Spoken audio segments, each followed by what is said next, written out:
Once upon a time, there was a website that defined the internet, a place where friendships were formed, relationships declared, and entire revolutions began. That website was Facebook. For nearly 2 decades, Facebook was untouchable. It was the biggest social network in history, a digital empire with 3 billion citizens. Politicians relied on it, businesses thrived on it, families stayed connected because of it. But today, Facebook is a shadow of its former self. The platform that once dictated the internet is now seen as outdated, untrustworthy, and uncool. Its empire, once limitless, is shrinking before our eyes. This is the story of Facebook's rise and fall, a story of ambition, innovation, betrayal, scandal, reinvention, and the one enemy even tech giants can't defeat. It begins in 2004. Mark Zuckerberg and his roommates launch the Facebook from a Harvard dorm. At first, it's exclusive to Ivy League students, but its appeal spreads like wildfire. A simple blue website where you can create a profile, add friends, and, most importantly, see what everyone else is doing. MySpace was king at the time, but MySpace was chaotic. Custom wallpapers, autoplay music, glittery GIFs everywhere. Facebook was clean, structured, and professional. And while MySpace let you be anonymous, Facebook demanded your real name. It felt safer, more serious. By 2008, just 4 years later, Facebook had 100 million users. And MySpace? It was already fading into irrelevance. In 2009, Facebook overtakes MySpace in traffic. In 2010, it hits 500 million users. Time magazine names Mark Zuckerberg Person of the Year. The Social Network movie comes out in 2010, immortalizing its origin story. And then came 2012, the year Facebook went public on the stock market and crossed 1 billion users.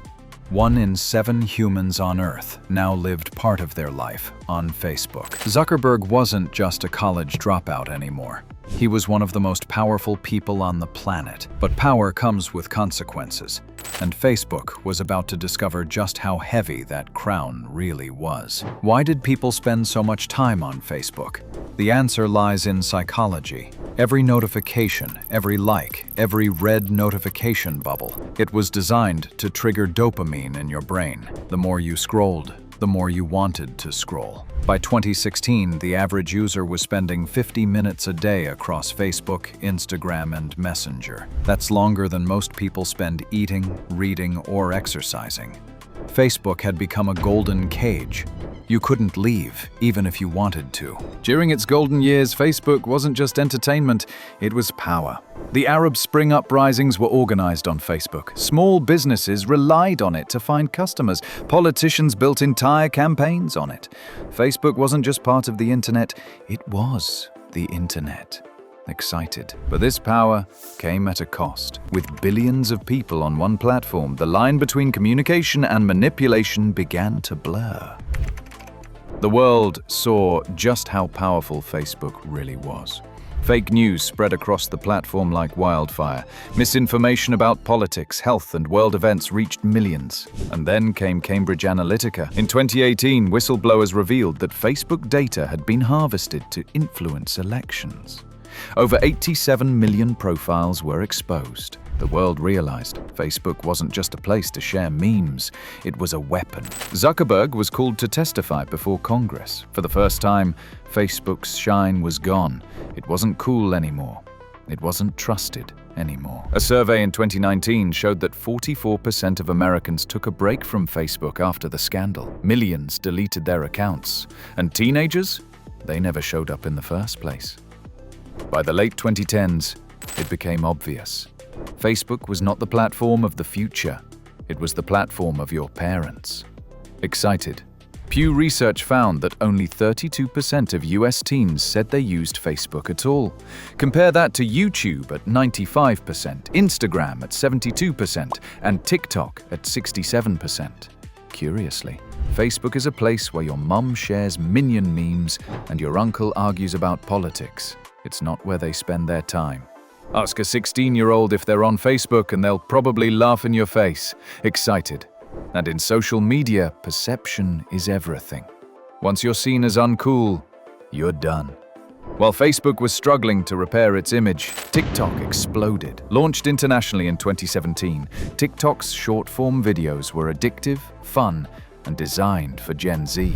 By 2022, TikTok had over 1.5 billion active users. Snapchat was holding strong with its disappearing messages, and even Instagram, ironically owned by Facebook, was stealing attention from its parent company. People didn't leave social media. They just left Facebook. In 2021, Zuckerberg tried something radical. He rebranded Facebook as Meta, an online world where we'd work, play, and live in virtual reality. But the execution was embarrassing. Billions were poured into reality labs. What did we get? Awkward cartoon avatars with no legs. And Wall Street hated it. In February 2022, Meta's stock crashed by $230 billion in a single day. For years, Facebook was an advertising machine. In 2021, Meta made $115 billion in ad revenue. But then Apple changed the rules. With iOS privacy updates, users could block apps from tracking them. Facebook's hyper-targeted ads didn't work as well.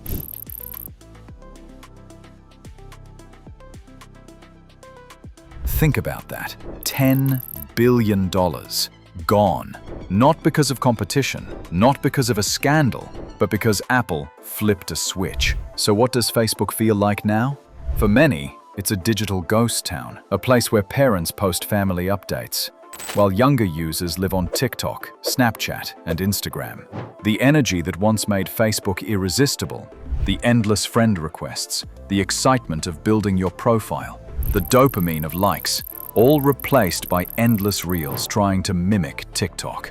In fact, Facebook's biggest growth in recent years, it's not in America. It's in developing countries where data is cheap and smartphones are new. Which is smart, but it also proves something. In the West, Facebook's golden age is over. So, does this mean Facebook will disappear? Probably not. It still has billions of users. It still makes tens of billions in revenue. But, in the eyes of the generation that defines the future, Facebook has already fallen. Facebook changed everything. It redefined friendship. It reshaped politics. It rewired our brains for dopamine. It showed us the power and danger of connecting the entire world. Maybe that's how giants die, not with an explosion, but with silence, a slow fade into irrelevance, while the next generation dances on TikTok. So what do you think? Is Facebook gone for good? Or can Meta reinvent itself? Will the Metaverse ever succeed? Or is Zuckerberg chasing a fantasy? Drop your thoughts in the comments below. And if you enjoyed this deep dive into the rise and fall of the world's biggest social network, hit like, subscribe, and stay tuned for more stories about the rise and fall of internet giants.